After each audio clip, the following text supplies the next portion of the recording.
somebody came on there and asked a very good question. You know, when we are giving Conquer his treats, his rewards for doing the right thing, his markers, is it out of his daily allowance or is it extra? It's always out of his daily allowance. And don't always trust what it says on the bag of dog food for your dog's daily allowance, because it can be very hit and miss. There was one dog food I used and it said use this amount of food, and there's no way on earth I could have got that amount of food into my dog. I mean, it would have exploded.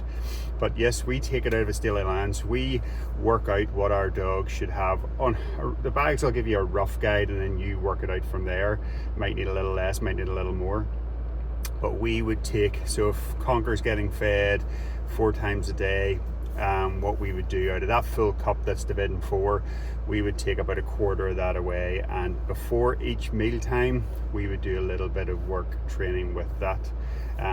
Or what you can do is you can put his quarter of the cup into the bowl, take a handful out, do a bit of training, and then give him the rest. But we like to have a little pot set aside out of his daily allowance, so that if we want to at any other time, like coming in from going to the toilet, for like sitting beside us, you know, anything at all that we want to mark, we can just stick our hand straight in it and tell him that he's good.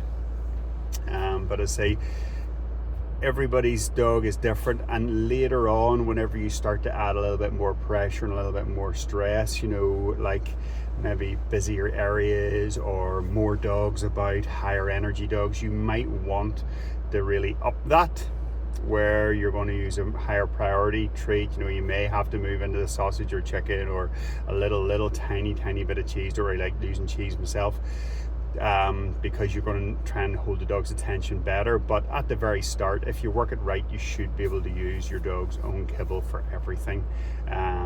Say if you program them right, if they're hungry at these times, then you should be able to get them work for it. But good luck, everybody.